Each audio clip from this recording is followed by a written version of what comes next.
All right, so I chose the Ear Inn here Yes. to do this, okay? Because this place is supposed to be haunted by a ghost named Mickey. He's a drunken sailor. What happens to people here is they get their drink and sit down at the table, and by the time they get down at the table, their drink is gone. No. So he'll drink your beer on your whatever you're drinking. What a shitty ghost. So you believe in ghosts? I would love to.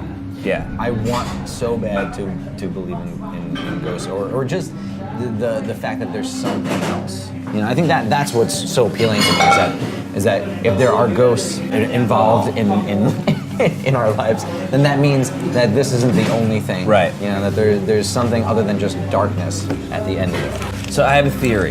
Go ahead. This is what actually made me believe in ghosts officially. Okay, 100%. please. A dog whistle. Okay.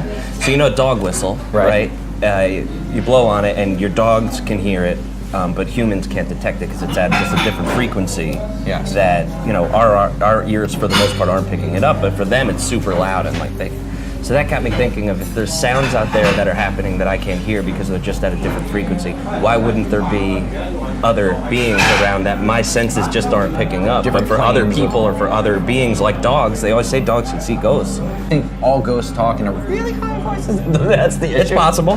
It's Okay. possible. Yeah. Maybe that's the. I don't know. Like, I don't want to put myself in those situations. Like, Right. I've never done a Ouija board. I've done that. Have I've done you? that at a haunted hotel. Get out of here. Yes. Yeah. And what happened?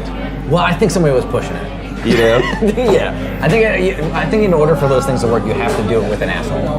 Yeah. Yeah. Like that's the only way it's really gonna be any fun. Right. It's like somebody's being got to a jerk. be. Yeah. Like you be the guy. Yeah. You have to. You know. So you're a skeptic. I don't know if I'm so much a skeptic. It's just that I feel like a lot of things are easily explained. Yeah. And that's unfortunate. You Yeah. know what I mean? I wish that it was. I wish that it was like, oh my God, like the beer's not here anymore. It's like, Right. oh, either somebody drank or it spilled out. Like maybe a probably more bartender messed with somebody or something. I don't know. But I would be upset though if this wasn't here anymore.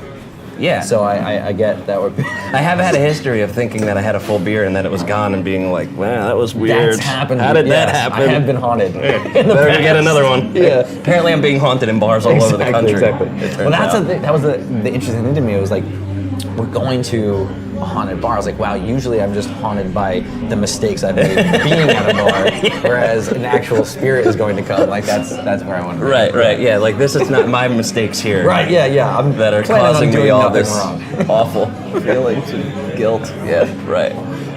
When you are traveling on the road, do you get to be a tourist, or is it too busy? I try to. I feel like in my younger days, I didn't. I really despised the travel so much that I let it affect how I toured. And it was like, oh no, I'm just gonna do the shows and not. I don't even want to see anything else. I don't want to be here. Yeah. And nowadays, I love going to new places that I've never been before, or even places that I've been 100 times but haven't seen everything. Yeah. I feel like maybe I'm a little bit more relaxed in that setting of being a tourist, Of being out. Yeah, and being out and experiencing things and not letting it kind of affect my show Yeah. later on. I feel like it actually enhances the show later on. So Yeah. I'm into it if I have the time. But that's the hard part, man. Like when you're on tour, like the one thing you have is a lot of time, but it's a lot of hurry up and wait. You know, so you're kind of on someone else's schedule at all times. What's this, aside from the haunted hotel Ouija board, Yes.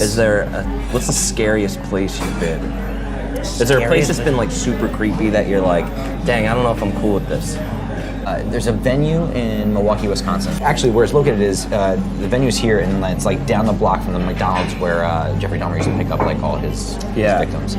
So it's already got like a weird Whole feeling thing around it. Yeah. And deep down in the bowels of that venue, there's it's like an old sports club. There's a huge Olympic-sized swimming pool. And there's like locker rooms and all these different things. And so we would take tours of it. And I remember one time in particular, I've been there a couple of times. One time in particular, after the show, it was late, and they had like this, like shower rooms, and we had backstage rooms down there. And I was gonna go take a shower and then go back to the bus after the night was over. And I remember hearing like a lot of commotion, like what sounded like to me like kids running around, laughing, and just like doing whatever. And I thought to myself, all right, well, it must be like cleaning crew or something, like brought their kids or something. And where that shower room is next to the Olympic swimming pool. That's now closed, and you can kind of go underneath it and check things out. It's really, really creepy. Heard chattering one more time, but couldn't find anybody. Later on, went back to the bus. I was like, yeah, I keep hearing like kids or something. They're like, oh, there's, I spoke to somebody at the venue that said nobody's ever, no kids were there. But in that swimming pool, that there was a drowning at one time. So I don't know. I mean, I just got chills. Doesn't that make you? Yeah, dude, that's what I'm saying. Yeah. Like that their draft just blew in or something. Yeah. Like it's weird. But then again, I don't know. Maybe it was like it was a high-pitched cleaning crew. Yeah, you don't know. You have no idea. Yeah, see, dude, that's super creepy. It's weird. But there's something great about being scared in that thrilling way. Not scared in a real life or death way, but in a like, whoa, this is kind of weird. There's something about that rush. Unsettling. And I really enjoyed it until my children got old enough to realize that scaring people is funny.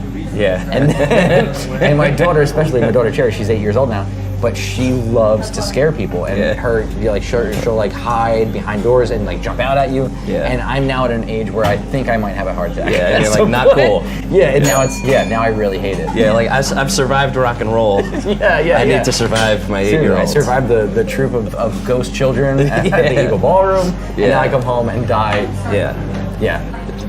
Did you record an album in a mansion in LA? There was a bag downstairs. Yes, kind of. Sounds creepy as hell to me. Yes, it was. That actually was supposedly haunted as well. We lived in and wrote the record in the Paramore House in LA. It's up in the hills somewhere, and it's basically like a haunted mansion. Yeah. The record that we were making at the time was called The Black Braid. There was the main house was say like kind of long like this way, and then there was a pool outside, and there was like a spire that you could kind of do like a circular stairway up to, and that's where I stayed. In that room, which isn't creepy. No. Not at all. Not at all. I slept up here in this perched thing, like perched in a spire.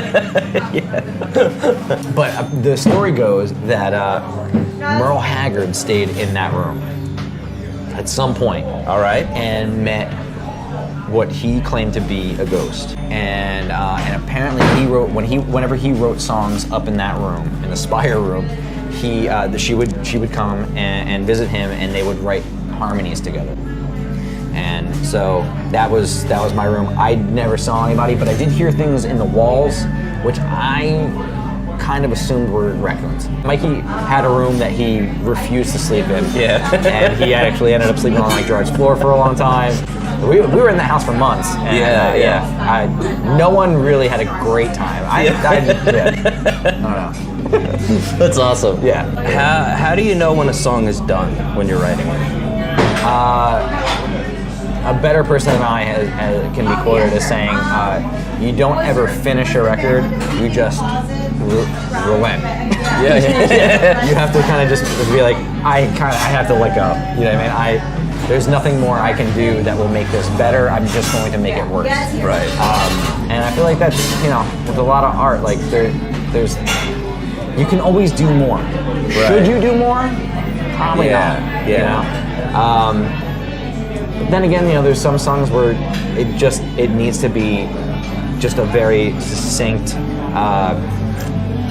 simpler the better. So new projects. Now, so you're used to the music world, but you're dipping your toes into a whole new venture. Yeah. Podcasting. Yeah. Yes. It's strange to me. I was like, I didn't know really what a podcast was for a very long time. I was like, well, it's just people just talking into a recorder. Yeah, you just kind of sit and talk for a little while, and then so here you go. That's it, yeah. It's just so happened that a few of my friends, my friend John Hambone and my friend Sean Simon, who were in a band that I did very, very early in my career called Pensy Prep. Yeah. We just were looking for an excuse, I guess, to hang out and talk. And we were like, well, we go to lunch, every couple of weeks in bullshit. And Yeah. why, if we were to record this, like, I think people would get a little bit more insight into other things. We've been having a really good time. The first 2 episodes are out. The third episode's coming out in a couple of days. Yeah. It's called Casual Interactions, and it's one of my favorite projects I've ever worked on because it's just so much fun. So you have a podcast coming out. What else is going on now? Frank Aïro and Patience you released something last year, but 2 years ago. So yeah, so was your 2 last years album. ago was the last full length, Yeah. and then we did an EP last year. Finished recording the new record, like I said, about 3 weeks ago. Yeah. And that will be out, I believe. We haven't announced it yet, so I'm thinking it's. Is this news? Are this we breaking is, news? We're breaking news. Is this an exclusive? Yes, it might be wrong though. I don't know. You never know. Yeah. Yeah. Maybe April, May. Yeah. I think is what we're discussing right now. So about 2 years ago, and I won't get into it too much, Go ahead, but yeah. I have to ask. Yes. Like 2 years ago, anniversary of Black Parade, everybody kind of went bonkers thinking about a reunion. Right? That did happen. Here's the thing. Well, was it 2 years ago? Was it? Well, it would have been 2006. Did that come out? Right. Okay. Oh, it's 2018. Yeah, you're right. Yeah, so it would have 2016. been like Yeah. 2 years ago-ish. So what happened was we wanted to do a 10-year anniversary release of it. Yeah. And we had like some demos left over and songs that didn't make the record, and we're like, oh cool, like we'll put it all together.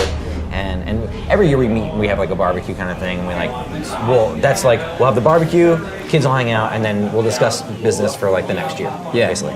And so we're like, oh, that'd be really cool. Yeah, we should do like a little teaser trailer for it.